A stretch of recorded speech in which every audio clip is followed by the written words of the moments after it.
Hello everyone, this is Khushpreet Kaur Sandhu, your science educator. आज हम करेंगे chapter number 2 acid base and salt of your class 10 science. So let us start it. सबसे पहले हम क्या पढ़ेंगे, एसिड क्या होते हैं। Acids are the substance which have sour taste, they give H positive ion in aqueous solution and change the color of blue litmus to red। कुछ समझ नहीं आया, समझते हैं। एसिड क्या होते हैं, दो substance which have sour test. पहली चीज क्या आ गई, सोर टेस्ट, खट्टे होते हैं। एग्जाम्पल के लिए लेमन जूस, ठीक है। Second thing, they give H positive ion in aqueous solution. Second thing क्या होगी, वो क्या देंगे, H positive ion, hydrogen ion देंगे एक्वस सोल्यूशन में। एक्वस सोल्यूशन मतलब पानी में, पानी में क्या देंगे, H पॉजिटिव आयन, ठीक है। And change the colour of blue litmus red. क्या कर देते हैं, ब्लू लिटमस को रेड, और रेड लिटमस को क्या करेंगे, नो चेंज। अगर रेड लिटमस में आप एक एसिड डालोगे, when you add an acid,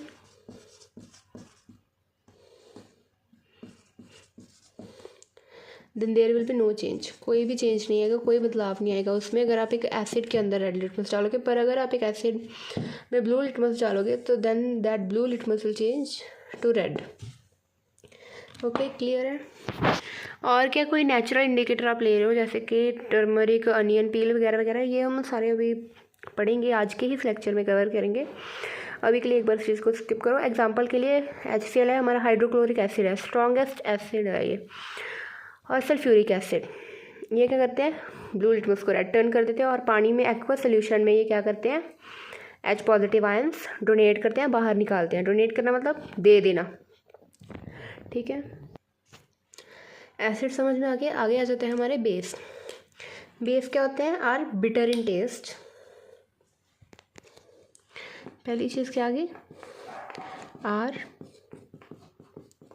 bitter in test, कड़वे होते हैं। एग्जाम्पल के लिए सोप है, नहाते हो कभी ना कभी तो मुंह में चला ही जाता है, तो कैसा लगता है, कड़वा लगता है, ठीक है। Second thing, donate OH negative ions in aqueous solution. Aqueous solution में OH नेगेटिव आयन देंगे। वो क्या दे रहे हैं, एसिड क्या दे रहे थे, वो H पॉजिटिव दे रहे थे, ये OH नेगेटिव देंगे। Third thing, turn red litmus blue, ये क्या कर देंगे, रेड लिटमस को ब्लू टर्न कर देंगे। फोर्थ थिंग क्या होंगे, ये सोपी इन टच होंगे। पता लगा, बेस क्या होते हैं, बिटर इन टेस्ट, डोनेट क्या करेंगे, OH negative ions, turn red litmus blue, and are soapy in touch. For example के लिए हम क्या ले सकते हैं,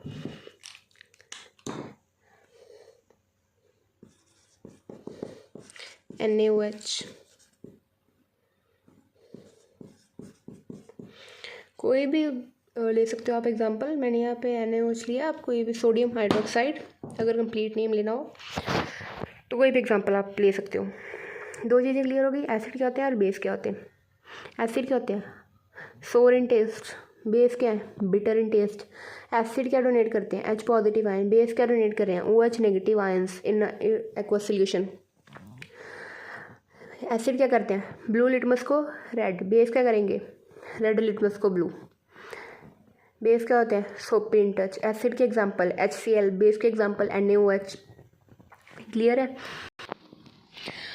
अगर हमारे NCERT पे देखें तो पहले पेज पे यही सब कुछ लिखा हो कि एसिड क्या होते हैं, सोर इन टेस्ट होते हैं, चेंज करते हैं कलर ब्लू लिटमस का रेड, और जो बेस होते हैं बिटर होते हैं, चेंज करते हैं कलर रेड लिटमस का ब्लू। अब आगे आपके पास एनसीईआरटी में एक क्वेश्चन है, क्या है कि you have been provided with 3 test tube, आपके पास 3 टेस्ट ट्यूब हैं, one of them contain distilled water and other two contain an acidic solution and an basic solution respectively.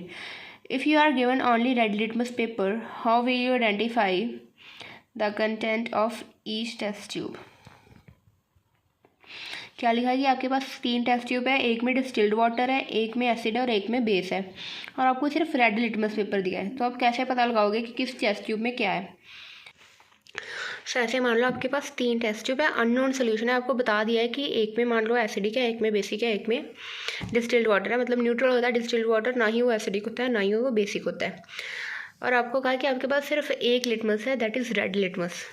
तो आप कैसे पता लगाओगे कि किस में क्या है। तो इस क्वेश्चन को आप 3 स्टेप में करोगे। फर्स्ट क्या करोगे, जो रेड लिटमस है ना उसको हर एक टेस्ट ट्यूब में डाल दो, इसमें भी डाल दो, इसमें भी डाल दो और इसमें भी डाल दो, ठीक है, तीनों में डाल दो।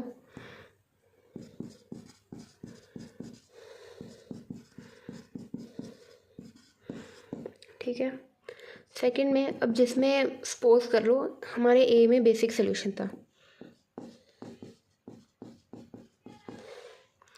तो इसमें क्या होगा, red will turn to blue, ठीक है। अब जिस किसी भी एक में वो रेड ब्लू टर्न हो गया, फिर थर्ड में क्या कर देना आपने, अब इस ब्लू लिटमस को इन दोनों में डालना, इसमें भी डाल दिया, इसमें भी डाल दिया। अब मान लो इसमें हमारा एसिड था, तो ये ब्लू लिटमस क्या होगा,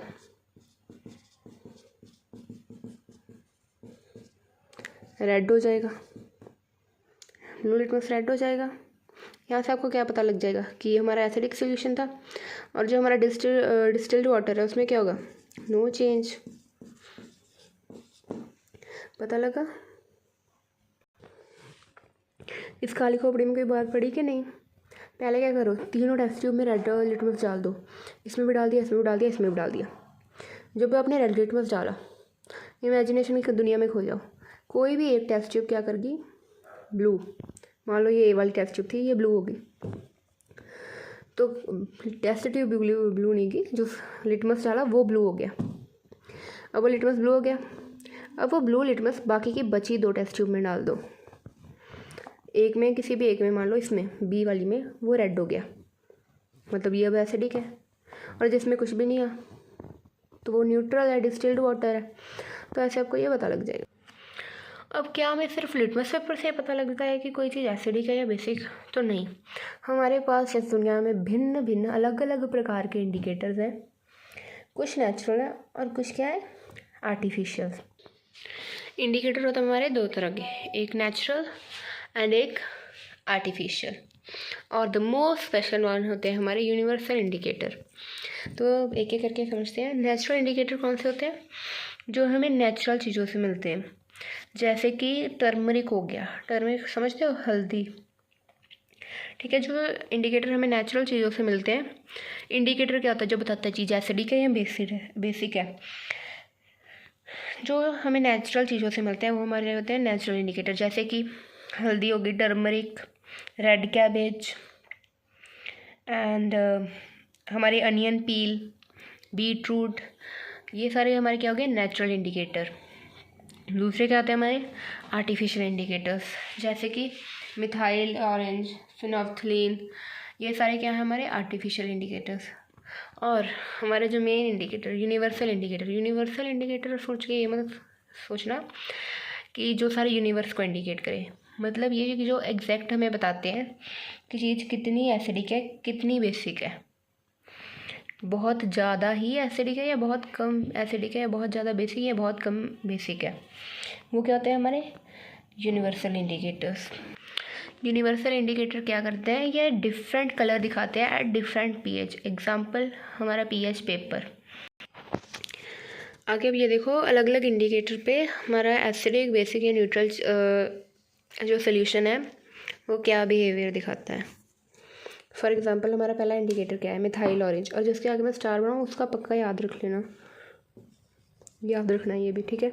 मिथाइल ऑरेंज अगर न्यूट्रल है तो ऑरेंज ही रहेगा, एसिडिक में पिंक हो जाएगा और बेसिक में येलो, ठीक है। आगे आ जाता है फिनोल्फ्थालीन, ये भी याद रख लेना, न्यूट्रल में कलरलेस, एसिडिक में भी कलरलेस और बेसिक में लाइट पिंक या फिर मजेंटा। और लिटमस, ये तो याद ही होगा, अभी तक याद हो गया होगा। न्यूट्रल में ये पर्पल होता है, एसिडिक में रेड एंड बेसिक में ब्लू। आगे आ जाते हैं रेड कैबेज लीव, ये न्यूट्रल में रेड होती हैं, एसिडिक में भी रेड होती है और बेसिक में ग्रीन होती हैं। बीट रूट न्यूट्रल में डार्क पिंक, एसिडिक में पिंक एंड बेसिक में पेल येलो मतलब light yellow. China rose neutral में भी पिंक, एसिडिक में डार्क पिंक एंड बेसिक में ग्रीन। टर्मरिक हल्दी न्यूट्रल में येलो, एसिडिक में भी येलो और बेसिक में रेड, ब्राउनिश रेड। अगर अब कभी नोटिस किया हो खाना खाते समय आपके कपड़ों पे अगर सब्जी वगैरह गिर जाए और अब जब उसको सोप के साथ क्लीन करने की कोशिश करते हो तो वो और रेड हो जाती है, क्योंकि सोप हमारा क्या होता है, बेसिक इन नेचर होता है, ठीक है। आगे आ जाते हैं हमारी रिएक्शंस। पहली रिएक्शन क्या है, एसिड की मेटल के साथ। जब एक एसिड और एक मेटल मिलता है तो क्या बनाते हैं, सॉल्ट और हाइड्रोजन। एग्जाम्पल के साथ समझते हैं।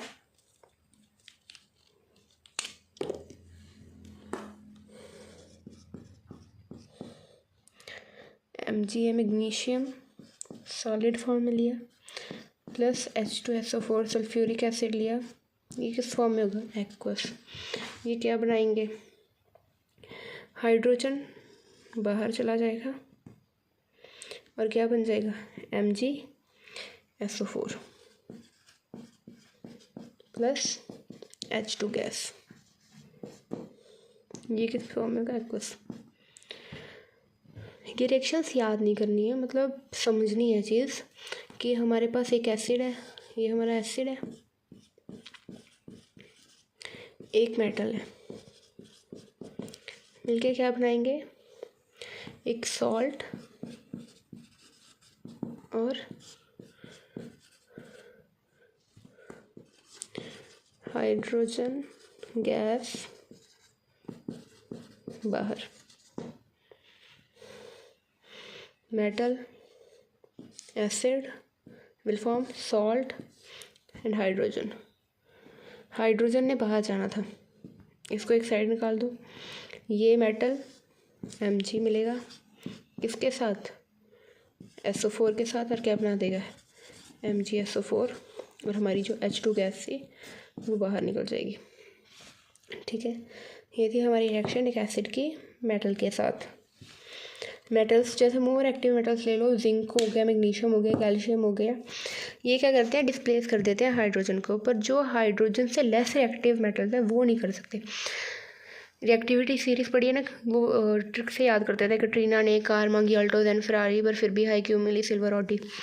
उस ट्रिक के अकॉर्डिंग जो जो हाइड्रोजन से नीचे आते हैं वो क्या करेंगे, हाइड्रोजन को डिस्प्लेस नहीं कर सकते। जो हाइड्रोजन के ऊपर है, जो हाईली रिएक्टिव है, वो क्या करेंगे, हाइड्रोजन को डिस्प्लेस कर देंगे और सॉल्ट बना देंगे और हाइड्रोजन गैस हमारी बाहर चली जाएगी। हमारी अगली रिएक्शन क्या है, एक एसिड की रिएक्शन विद मेटल कार्बोनेट या मेटल बाइकार्बोनेट, ठीक है। एग्जांपल ले लेते हैं, पहले एग्जांपल के साथ पहले मेटल कार्बोनेट की एग्जांपल, फिर मेटल बाइकार्बोनेट की एग्जांपल।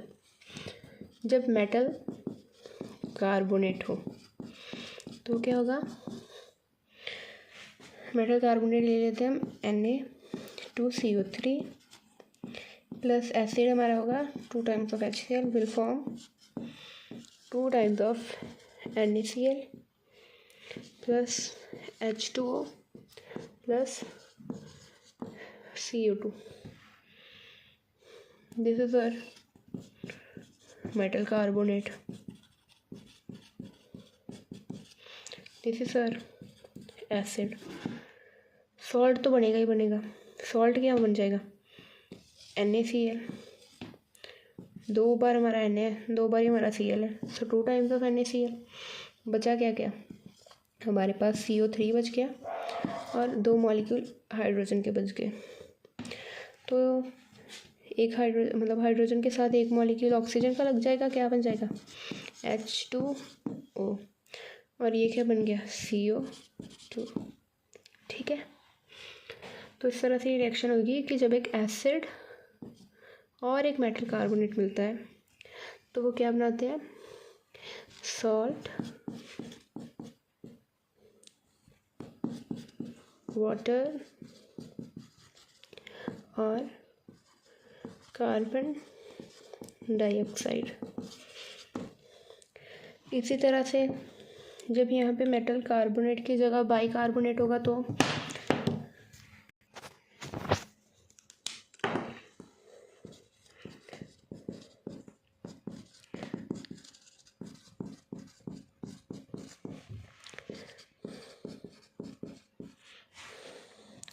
मेटल बाइकार्बोनेट में क्या होगा, यहाँ पे एक हाइड्रोजन लगेगी। देखो मेटल सोडियम, ज़रा मेटल कार्बोनेट CO3 और बाई बीच में लगाना ये, तो बीच में एक हाइड्रोजन लग जाएगी। ठीक है, plus HCl will form NaCl plus H2O plus CO2। Reaction same ही रहेगी, कोई ज़्यादा चेंजेस नहीं आएंगे। बस यहाँ पे एसिड मतलब हमारा 1 टाइम है, वहाँ पे 2 टाइम था। हमारा एक हाइड्रोजन यहाँ से लिया, एक हाइड्रोजन यहाँ से लिया, H2 बन गया और एक ऑक्सीजन से आ गया H2O और बच गया CO2। Na और Cl आपस में मिलके सॉल्ट बना दिया, वाटर बाहर और कार्बन डाइऑक्साइड भी बाहर। आगे आ जाती है हमारी रिएक्शन ऑफ एक एसिड विद द बेस। क्या बनाएंगे, सॉल्ट और वाटर। एग्जांपल लेते हैं, हमारे पास है HCl एंड NaOH। क्या बनाएंगे, NaCl प्लस H2O। सोडियम और क्लोरीन आपस में रिएक्शन कर जाएंगे और ये हाइड्रोजन इस OH के साथ मिलकर, ये क्या हाइड्रोजन प्लस OH मिलकर क्या बना देंगे, वाटर। ठीक है, अब एसिड और बेस के रिएक्शंस में अलग अलग तरह के सॉल्ट बनते हैं। मान लो हमारे पास है एक स्ट्रॉन्ग एसिड और वीक बेस, तो क्या होगा, कौन स्ट्रॉन्ग है, एसिड ज़्यादा स्ट्रॉन्ग है ना। अब ये तो भाई स्ट्रॉन्ग बंदा, इस बेचारे बेस को तो ये दबा ही जाएगा। तो क्या बनेगा, एक एसिड, एक सॉल्ट और वाटर। अब मान लो हमारे पास है एक वीक एसिड और एक स्ट्रॉन्ग बेस, तो क्या होगा, अब इस पर बेस ज़्यादा ताकतवर आ गया, वो कहेगा पुराने वाले का बदला मैं लूँगा। क्या बोलता था एसिड, कौन है बे तू। तो अब क्या होगा, एसिड बेचारा दब जाएगा, पहले इसने दबाया इसको, अब ये इसको दबा जाएगा। तो क्या होगा, बेसिक सॉल्ट बनेगा प्लस वाटर बनेगा। अब आगे मान लो आपके पास है दोनों ही स्ट्रॉन्ग ही एसिड है, स्ट्रॉन्ग ही बेस है। स्ट्रॉन्ग, दोनों स्ट्रॉन्ग आ गए, पूरी बराबर की टक्कर होगी। ये इसको कहेगा सॉल्ट तो मेरा ही बनेगा, एसिडिक बनेगा, ये इसको क्या करना, बेसिक सॉल्ट बनेगा। जो मर्जी कर लो, तुम करके दिखाओ तुम कुछ। तो ये आपस में ऐसे झगड़ा करते रहेंगे और सॉल्ट क्या बन जाएगा हमारा, न्यूट्रल।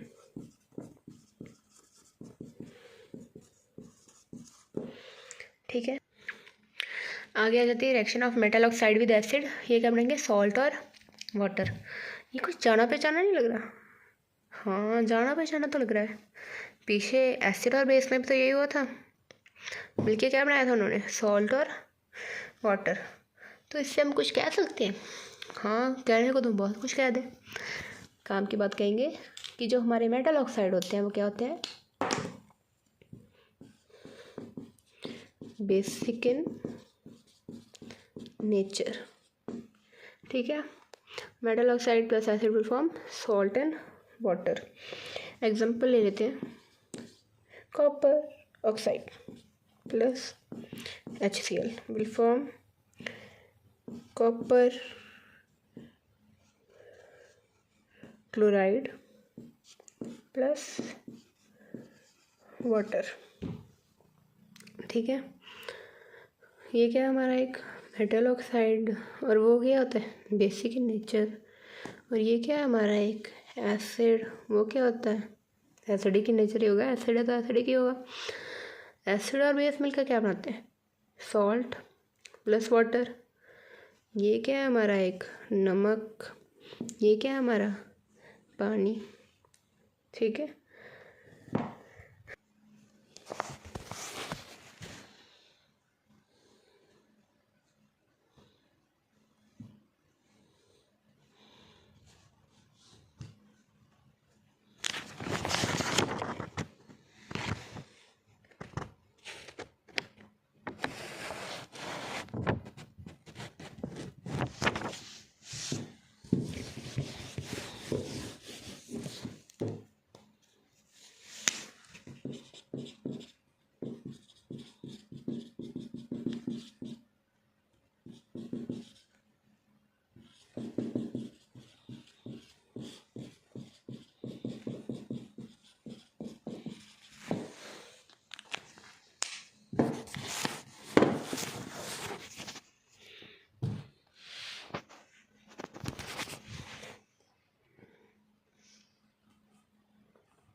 आगे आ जाती है हमारी reaction of non metal oxide with a base. ये क्या बनाएंगे? Salt plus water.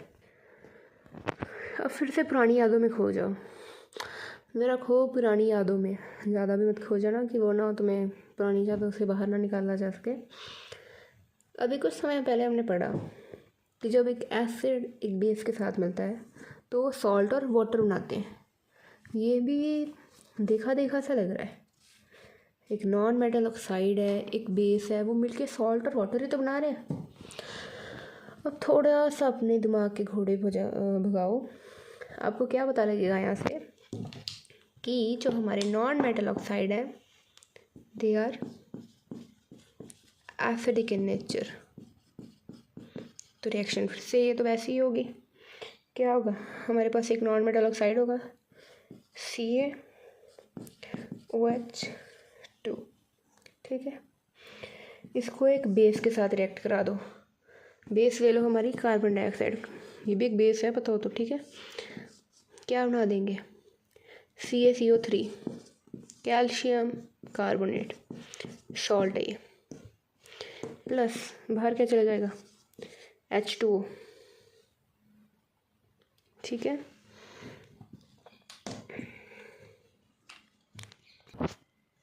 वैसे सेम ही रिएक्शन हुई है कि हमारे पास एक एसिड था, एक बेस था, मिलकर उन्होंने एक सॉल्ट बना दिया और पानी हमारा बाहर चला गया। आगे आ जाती है हमारी reaction of a base with a metal. Base with a metal भी तो एसिड विद अ मेटल जैसी होगी। क्या बनेगा हमारे पास? एक सॉल्ट बन जाएगा और हाइड्रोजन गैस बाहर निकल जाएगी। एग्जांपल ले लेते हैं, हमारा फेवरेट बेस कौन सा है? NaOH। जहाँ एग्जांपल देनी हो NaOH ही चलता है। NaOH है, प्लस जिंक मेटल है, क्या बना देंगे?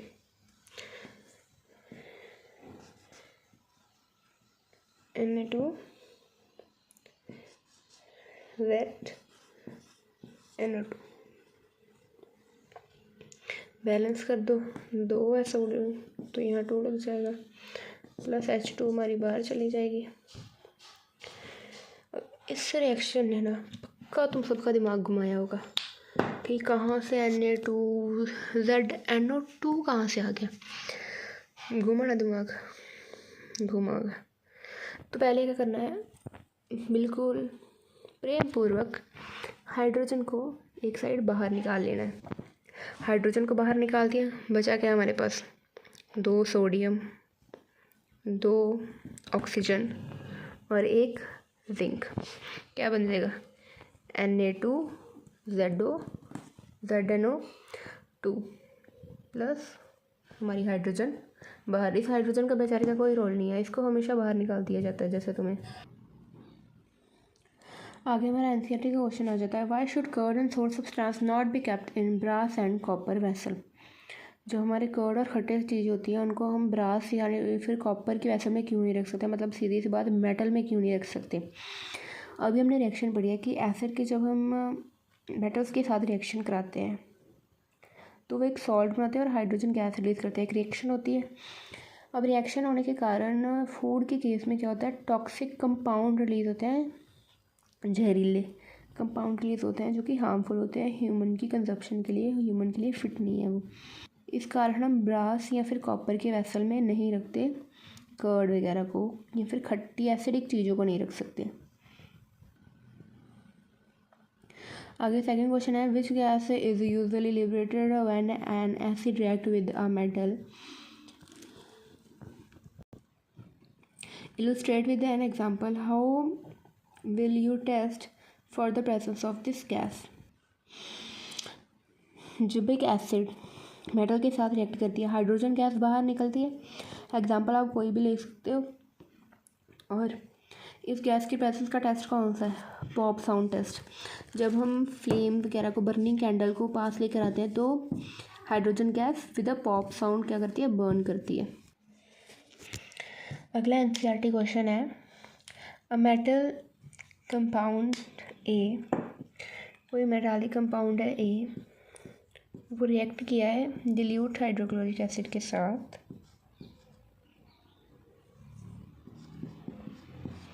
ठीक है। और प्रोडक्ट में क्या बन रही है, एक गैस निकल रही है जो एक्सटिंग्विशर्स में यूज़ होती है और क्या करती है, तो वो बर्निंग कैंडल को बुझा सकती है, ठीक है। कौन सी गैस यूज़ होती है, CO2 यूज़ होती है, ठीक है। और तो और हमारे पास क्या बन रहा है, कैल्शियम क्लोराइड बन रहा है, CaCl2 बन रहा है। बैलेंस कर दो इस पर, यहाँ पे 2 आएगा। रिएक्शन क्या है, देखो एक मेटल कंपाउंड है, ठीक है, वो एसिड के साथ रिएक्ट कर रहा है और हमारे पास CO2 भी बाहर निकल रही है। So metal compound most probably वो क्या होगा, एक मेटल कार्बोनेट होगा, कि CO2 निकल रही है बाहर। हमने रिएक्शन पढ़ी ना, metal carbonate plus acid plus will form salt plus water plus carbon dioxide, तो यहाँ पे वाटर भी ऐड कर लो अपने आप में, ठीक है। तो हमने बताना है ये मेटल कार्बोनेट कौन सा होगा। हमारे पास कैल्शियम है, पहले देख लो क्या क्या चीज़ें यूज़ हो गई। 2 टाइम्स ऑफ Cl, ये रहा यूज़ हो गया, ये भी 2 टाइम्स ऑफ H2, ये रही यूज़ हो गई, ये भी।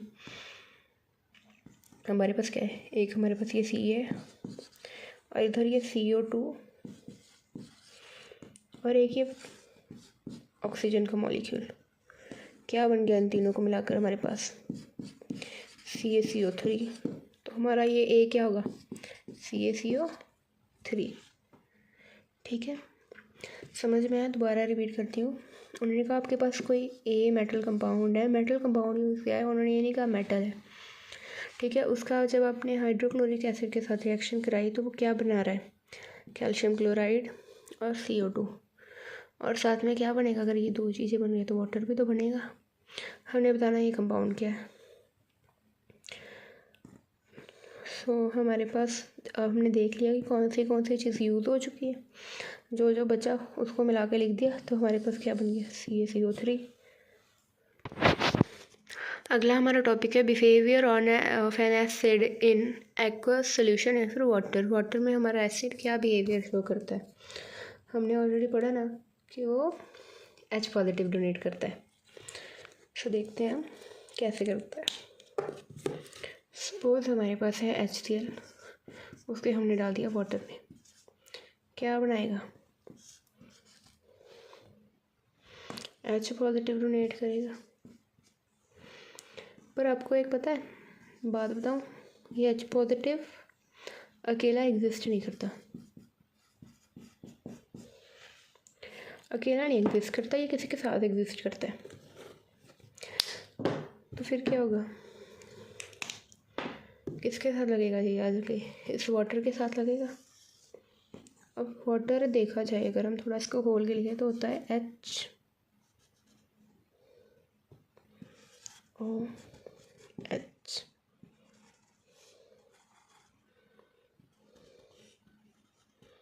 और 2 इसके पास लोन पेयर। इस तरह से होता है हमारा वाटर। ऑलरेडी ये स्टेबल है, अपनी जगह पे है, पूरा मस्त है ये। एक हाइड्रोजन बाहर से और होगी, वो कह रही है भाई मुझको भी ले ले। अब इसको लगाने के लिए इसको कुछ ना कुछ तो करना ही पड़ना था। फिर ये ऑक्सीजन घनी दयालु बेचारी ये पॉजिटिव चार्ज ले लेती है और इस हाइड्रोजन को भी यहाँ जगह दे देती है। ठीक है, तो क्या बन जाता है H3O पॉजिटिव। ठीक है, फिर यहाँ पे क्या आएगा हमारे पास H3O positive plus Cl negative. समझ में आया? अगर नहीं भी आया तो कोई चक्कर नहीं, क्योंकि ये इतना इम्पोर्टेंट भी नहीं है। नेक्स्ट आ जाता है behaviour of a base in aqueous solution. अब कोई बेस ले लो, KOH लेते हैं इस पर। इसको हमने किस में रखा H2, मतलब कि एक्वस मीडियम में। तो क्या बन जाएगा K positive plus OH negative. OH negative exist कर सकते हैं अकेला। ठीक है, फ़र्क देखो, उसमें हमने क्या लिया था, पुरानी रिएक्शन में हमने लिखा था HCl प्लस H2O, साथ में था उसके, फिर एरो लगा था। इसमें वो एरो के ऊपर है, मतलब पानी के अंदर मिक्स नहीं किया उसको एक्वस मीडियम में रखा है। मीडियम समझते हो, साधन, उसमें रखा है। ठीक है, तो ये क्या बन जाएगा K positive plus OH negative. और कोई एग्जांपल ले लो, NaOH ले लो, फिर एरो के ऊपर H2O डाल दो, Na positive plus OH negative. This is again aqueous. और कोई एग्जांपल ले लो, MgOH2, एरो के ऊपर H2O है, Mg2 positive, this is also aqueous, plus 2OH negative. ये OH नेगेटिव भी वन एक्वस ही होगा। ठीक है, आगे आ जाते हैं न्यूट्रलाइजेशन रिएक्शन। न्यूट्रलाइजेशन रिएक्शन क्या होती है, जब हम एक न्यूट्रल सॉल्ट प्रिपेयर करते हैं, एक एसिड लेते हैं, एक बेस लिखते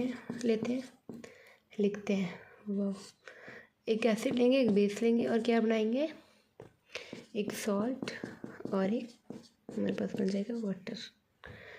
वो क्या होती है हमारी न्यूट्रलाइजेशन रिएक्शन। इसमें क्या होता है, ये जो सॉल्ट बनता है ये न्यूट्रल होता है। ये बात मैं पहले बता चुकी हूँ आपको, याद करो कौन सा एसिड होगा और कौन सा बेस होगा। स्ट्रॉन्ग एसिड, स्ट्रॉन्ग बेस, इनमें होगा एक घमासान युद्ध, और मिलके हमारे पास क्या बचेगा, न्यूट्रल सॉल्ट और पानी बाहर। What is common in acid and base. अभी तक जितना बड़ा से कि एसिड और बेस आपस में सेम भी हो सकते हैं, सेम नहीं हो सकते, पर इनमें कुछ ना कुछ तो कॉमन होगा। तो जानते हैं इनमें common, they both are electrolytes. क्या मतलब ये कि जब इनको पानी में डाला जाएगा तो ये क्या करेंगे, डिसोसिएट हो जाएंगे, टूट जाएंगे आयंस में, और आयंस में टूट के क्या करेंगे, इलेक्ट्रिसिटी प्रोड्यूस करेंगे। क्या कॉमन एंड में, बोथ आर इलेक्ट्रोलाइट्स। इलेक्ट्रोलाइट्स हैं तो क्या होंगे, dissociate into ions in water. ठीक है, अब आके एनसीईआरटी के ऊपर एक एक्टिविटी है। आपने इस तरह का एक सेटअप लिया है, ठीक है, आपने 6 वोल्ट की बैटरी लिया है, बल्ब लगा के, स्विच लगा के, बीकर लिया, उसके अंदर नेल्स लिए, डिल्यूटेड HCl सोल्यूशन लिया है, और क्या हुआ कि बल्ब ग्लो करने लग पड़ा। पर जब आपने एसिड बदला, इसकी जगह पे ग्लूकोज वगैरह ले लिया, अल्कोहल ले ली, तो क्या हुआ, बल्ब नहीं ग्लो किया। ऐसा क्यों हुआ, क्योंकि जो ग्लूकोज है, अल्कोहल है, ये क्या है, ये थोड़े वीक एसिड होने के कारण ये H पॉजिटिव आयंस डिसोसिएट नहीं करते, आयंस रिलीज नहीं करते, जिस कारणवश बल्ब ग्लो नहीं किया, क्योंकि आयंस का ट्रैवल नहीं हुआ। हालांकि जो हमारा HCl है, सल्फ्यूरिक एसिड है, वो क्या करते हैं, H पॉजिटिव आयन बहुत जल्दी दे देते हैं, जिस कारण हमारा बल्ब ग्लो किया। अगला टॉपिक है डिसॉल्विंग एन एसिड और बेस इन वाटर। सो जब हम किसी भी एसिड या बेस को वाटर में डालते हैं तो वो एक हाईली एक्सोथर्मिक रिएक्शन होती है। हाईली एक्सोथर्मिक रिएक्शन होने के कारण हम क्या करते हैं, एसिड में वाटर नहीं डालते, वाटर में एसिड डालते हैं। सपोज ये हमारा एसिड था, हमने ऊपर से पानी डाल दिया, क्या होगा, धमाका हो जाएगा। उसकी जगह पे हमारा वाटर है, उसमें हमने ड्रॉप बाय ड्रॉप एसिड डाला। कैसे, ड्रॉप बाय ड्रॉप। ये एक सही तरीका होगा किसी भी एसिड को पानी में डालने का, और ये पूरी तरह से गलत तरीका है। अब यहाँ से एक और चीज़ समझो, आपने कहीं पे HCl या फिर कोई भी एसिड, उसके पीछे लिखा देखा होगा कंसनट्रेटेड, कहीं पे लिखा देखा होगा डिल्यूट।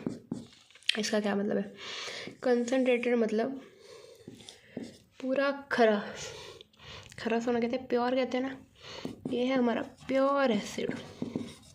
प्योर नहीं कहेंगे, पूरी तरह से जो एसिड क्या है वो हमारा क्या है, कंसनट्रेटेड। इसमें क्या है, मिलावट। इसमें क्या है, वाटर डला हुआ है, या हम कह सकते हैं वाटर में एसिड डला हुआ है। ठीक है,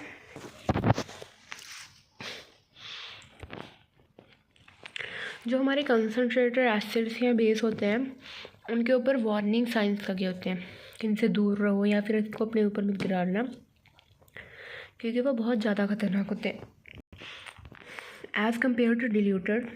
जो हमारे कंसनट्रेटेड एसिड या बेस होते हैं वो ज़्यादा खतरनाक। इसका मतलब ये नहीं है कि डिल्यूटेड खतरनाक होते हैं, डिल्यूटेड भी खतरनाक होते हैं, पर कंसनट्रेटेड से कम खतरनाक। आगे जाता है measuring strength of an acidic और अ बेसिक सोल्यूशन। हम हमारे सोल्यूशन की स्ट्रेंथ कैसे पता करते हैं, with the help of universal indicator pH paper की मदद से, pH पेपर की मदद से करते हैं। This is a universal indicator. अगर हम इसका स्केल देखें तो 0 से लेकर 14 तक होता है। जितना इधर को जाएंगे उतनी हमारी एसिडिक स्ट्रेंथ इंक्रीज करेगी। 7 पे ये न्यूट्रल है, और जितना इधर को आएंगे उतनी क्या करेगी, हमारी बेसिक स्ट्रेंथ इंक्रीज करेगी।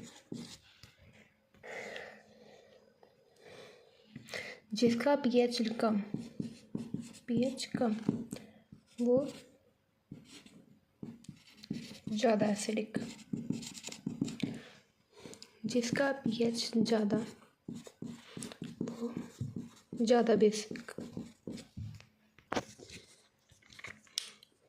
जितना इधर को आएंगे उतना क्या होगा हमारा H positive concentration,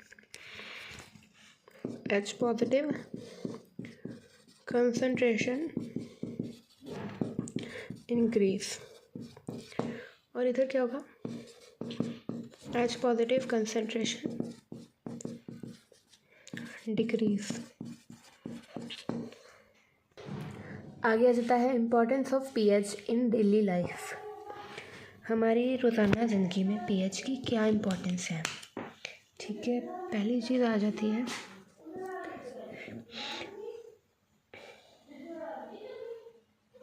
in living organism.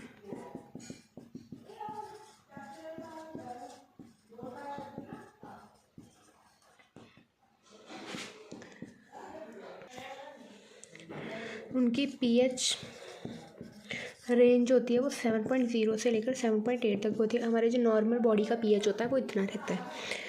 Second चीज़ आ जाती है जो एक्वस ऑर्गेनिज्म होते हैं, उनको नदियों में सरवाइव करने के लिए वहाँ का pH जो है वो न्यूट्रल चाहिए, nearly equal to. Aqueous organism में क्या है कि अगर pH हमारा है वो 7 के आसपास होना चाहिए। अगर pH एसिड रेन वगैरह के कारण 5.6 से कम हो जाए तो वहाँ पे हमारे एक्वस ऑर्गेनिज्म के लिए सर्वाइव करना मुश्किल है। प्लांट्स है हमारी सॉइल में उगते हैं, सॉइल हमारी न्यूट्रल होनी चाहिए। अगर हमारी सॉइल एसिडिक हो जाती है तो क्या कर सकते हैं हम, कैल्शियम कार्बोनेट ऐड कर सकते हैं, जिससे क्या होगा हमारी सॉइल का pH मेंटेन हो जाएगा। आगे आ जाता है इंडाइजेशन। हमारे स्टमक में क्या होता है, HCl होता है स्टमक, उसका pH भी मेंटेन रहना चाहिए। आगे आ जाता है कॉज ऑफ टूथ डिके। अगर हम सारा दिन ज़्यादा मीठी चीज़ें खाते रहेंगे, ज़्यादा एसिडिक चीज़ें खाते रहेंगे तो हमारे माउथ का pH जो है वो 5.5 से डिक्रीज़ कर जाएगा, जिससे क्या होगा टूथ एनामल जो है वो एक हार्डेस्ट सब्सटेंस है इन आवर बॉडी। ये एक मतलब IMP चीज़ है कि जो टूथ एनामल है hardest substance in our body है। ठीक है, जो किसका अपना होता है कैल्शियम फॉस्फेट का, उसमें एसिडिक मीडियम होने के कारण क्या होगा वो ख़राब टूट जाता है, जिस कारण ख़राब हो जाता है वैसे, या फिर दांतों पे कह देते हैं ना बैक्टीरिया कीड़ा लगना, दैट थिंग, दांतों पे कीड़ा लग जाता है ज़्यादा मीठी चीज़ें शुगरी फूड खाने के कारण। तो क्या होता है टूथ डिके होता है। और टूथ डिके को प्रिवेंट करने के क्या तरीके हैं, टूथपेस्ट यूज़ करना जो कि बेसिक इन नेचर होती है। टूथपेस्ट होता है वो बेसिक इन नेचर होती है, उससे क्या होता है ये एसिडिक मीडियम न्यूट्रलाइज हो जाता है और आपके दांत नहीं टूटेंगे। आगे हमारा टॉपिक आ जाता है सॉल्ट्स। सॉल्ट्स क्या होता है combination of positive and negative charge and are electrically neutral. Salts ज़्यादातर क्या होते हैं न्यूट्रल होते हैं। देखते हैं पॉजिटिव और नेगेटिव चार्ज का कॉम्बिनेशन कैसे है। एग्जांपल के तौर पे हमारा है NaCl, Na positive Cl negative, मिलके क्या बनाते हैं NaCl। एक हमारा पॉजिटिव आयन मिलता है, एक हमारा नेगेटिव आयन मिलता है, मिलके क्या बन जाता है एक सॉल्ट। सॉल्ट्स में सबसे पहले हमारे पास क्या आता है कॉमन सॉल्ट। ये क्या है रॉ मटेरियल है, हमारी केमिकल इंडस्ट्री में इसका बहुत यूज़ है। ये हमारी daily life material, daily use के मटेरियल्स बना के लिए यूज़ होता है, जैसे कि सोडियम हाइड्रोक्साइड हो गया, बेकिंग सोडा हो गया, वॉशिंग सोडा हो गया, ब्लीचिंग पाउडर हो गया एंड और भी बहुत सारे। सबसे पहले आ जाता है हमारा सोडियम हाइड्रोक्साइड। जब इलेक्ट्रिसिटी पास की जाती है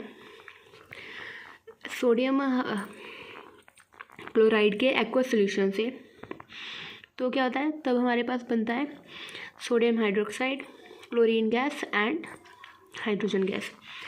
और ये प्रोसेस बहुत इंपॉर्टेंट है, समझोगे आप। इस प्रोसेस का नाम है क्लोर अल्कली प्रोसेस। ठीक है, हमारे पास एक कंटेनर है, उसके अंदर हमने 2 इलेक्ट्रोलाइट डाल दिए, एक एनोड है एक कैथोड है। वाटर है, वाटर में हमने क्या डाल दिया, NaCl। NaCl ब्रेक डाउन होगा, सोडियम पॉजिटिव चार्ज कंटेन करता है, वो नेगेटिव की साइड जाएगा कैथोड की ओर, और क्लोरीन पॉजिटिव चार्ज कंटेन करता है, वो किधर जाएगा, एनोड की ओर। और वाटर का भी ऐसे ही ब्रेक डाउन होगा, वाटर का ब्रेक डाउन हुआ H positive and OH negative ion में। अब ये OH नेगेटिव आयन और ये सोडियम आपस में मिलके क्या बना देंगे, NaOH। और जो हमारी क्लोरीन गैस है वो एनोड की ओर से बाहर चली जाएगी, और हाइड्रोजन गैस कैथोड की ओर से बाहर आ जाएगी। इस रिएक्शन में हमारे पास 3 प्रोडक्ट बनते हैं, sodium hydroxide, chlorine gas and hydrogen gas. And this is a very important process. इससे केस बेस्ड क्वेश्चन भी आ जाता होता है। आगे आ जाता है हमारा ब्लीचिंग पाउडर। ब्लीचिंग पाउडर कैसे बनता है, इसकी रिएक्शन याद कर लो कि हम क्या लेंगे, कैल्शियम हाइड्रोक्साइड लेंगे, क्लोरीन गैस को उससे पास करा देंगे, तो क्या बन जाएगा, कैल्शियम ऑक्सीक्लोराइड। कैल्शियम हाइड्रोक्साइड है, क्लोरीन के साथ मिलेगा, क्या बना देगा, CaClO2 plus CaCl2 plus H2O। Slate lime जब क्लोरीन गैस के साथ रिएक्ट करता है तो हमारे पास क्या बनता है, ब्लीचिंग पाउडर। आगे आ जाते हैं यूजेस ऑफ ब्लीचिंग पाउडर। ये किसके लिए यूज़ होता है, use in bleaching cotton, cotton को ब्लीच करने के लिए, कपड़ों को ब्लीच करने के लिए, केमिकल इंडस्ट्री में यूज़ होता है, और ड्रिंकिंग वाटर में डाला जाता है जर्म्स वगैरह से बचाने के लिए इसको। आगे आ जाता है हमारा बेकिंग सोडा। NaCl लिया हमने, उसको वाटर के साथ और कार्बन डाइऑक्साइड के साथ और NH3 के साथ रिएक्ट कराया, तो क्या बन जाएगा हमारे पास, अमोनियम क्लोराइड NH4Cl और sodium hydrogen carbonate NaHCO3। NaHCO3 क्या है हमारा, बेकिंग सोडा। ठीक है, आगे आ जाता है uses of baking soda. Baking soda किसके में यूज़ होता है, चीज़ों को क्रंची बनाने के लिए, एडिबल्स में यूज़ होता है, और यूज़ होता है ये वॉशिंग सोडा को प्रिपेयर करने के लिए। जब हम इसको हीट करते हैं बेकिंग सोडा को, तो ये क्या बनता है, Na2CO3। और जब इस Na2CO3 में हम 10 मॉलिक्यूल्स ऑफ वाटर डाल देते हैं, तो ये क्या बन जाता है, Na2CO3.10H2O। When it become Na2CO3.10H2O, तो वो क्या बन जाता है, वॉशिंग सोडा। वॉशिंग सोडा और बेकिंग सोडा में क्या डिफरेंस, इसमें हाइड्रोजन है, इसमें हाइड्रोजन नहीं होता, क्योंकि जब हमने हीट किया तो एक हाइड्रोजन मॉलिक्यूल बाहर निकल गया, और हमारे पास क्या बन गया, Na2CO3। वॉशिंग सोडा कहाँ यूज़ होता है, कपड़ों को धोने के लिए, ग्लास एंड सोप्स में यूज़ होता है, पेपर इंडस्ट्रीज में यूज़ होता है, और for removing permanent hardness of water, water की परमानेंट हार्डनेस को रिमूव कर। अभी आपने देखा कि Na2CO3 के साथ डॉट लगा के 10 मॉलिक्यूल्स ऑफ वाटर लिखे। ये क्या है, यह है वाटर ऑफ क्रिस्टलाइजेशन। और यही से हमारा क्वेश्चन उठता है कि are crystal salt really dry, तो आंसर है नहीं। इनके साथ कुछ ना कुछ मॉलिक्यूल्स ऑफ वाटर जुड़े रहते हैं। जब हम इनको हीट करते हैं तो हमें पता लगता है कि मतलब अगर किसी टेस्ट ट्यूब में डाल के हीट कर रहे हो, तो वहाँ पे आप साइड पे ऑब्जर्व करोगे वाटर मॉलिक्यूल, तो पता लगता है कि वो क्रिस्टल जो है उसमें कुछ ना कुछ अमाउंट ऑफ वाटर भी है। वो 5 मॉलिक्यूल्स ऑफ वाटर भी हो सकते हैं, वो 10 मॉलिक्यूल्स ऑफ वाटर भी हो सकते हैं, वो 7 मॉलिक्यूल्स भी हो सकते हैं। जैसे कि FeSO4 है, उसके साथ 7 मॉलिक्यूल होते हैं, CuSO4 है, उसके साथ 5 मॉलिक्यूल ऑफ वाटर होते हैं, और जो हमारा वॉशिंग सोडा उसमें 10 होते हैं। इसी तरह से कैल्शियम सल्फेट के साथ 2 होते हैं। इफ़ इट्स जिप्सम तो वो 2 होंगे, अगर प्लास्टर ऑफ पेरिस है तो हाफ मॉलिक्यूल ऑफ वाटर होगा। वो भी आगे बढ़ते हैं। आगे आ जाता है हमारा प्लास्टर ऑफ पेरिस POP। जब हम जिप्सम यानी कि CaSO4.2H2 को हीट करते हैं 373 केल्विन, तो क्या होता है हमारे के पास क्या बनता है CaSO4.5 मॉलिक्यूल्स ऑफ H2O, और ये क्या है हमारा प्लास्टर ऑफ पेरिस। रिएक्शन है, याद कर लो कि CaSO4.5 H2O के अंदर जब हम 3/2 मॉलिक्यूल्स ऑफ वाटर डालते हैं तो क्या बन जाता है हमारे पास जिप्सम बन जाता है। और ये कहाँ यूज़ होता है, डॉक्टर्स वगैरह प्लास्टर्स वगैरह में या फिर स्टैचूज वगैरह बनाने में इस्तेमाल किया जाता है इसका। जिप्सम जो है वो हार्ड होता है, whereas plaster of Paris powder की फॉर्म में होता है, और जब उसमें पानी डालते हैं तो हार्ड बन जाता है और वो जिप्सम कहलाता है। एक लास्ट टॉपिक है वाटर ऑफ क्रिस्टलाइजेशन। ये क्या होता है, जो भी अभी हमने पढ़ा कि CaSO4.5H2O जो क्रिस्टल्स के फॉर्म में पानी साथ में जुड़ाता है वो होता है हमारा वाटर ऑफ क्रिस्टलाइजेशन। अब इसके बाद आगे एक सेशन होगा जिसमें इस चैप्टर के सारे NCERT क्वेश्चंस और कुछ इंपॉर्टेंट क्वेश्चंस कवर किए जाएंगे। तब तक के लिए bye bye, thank you for watching. खुश रहो, हंसते रहो, तंदुरुस्त रहो और अपनी रिवीजन करते रहो।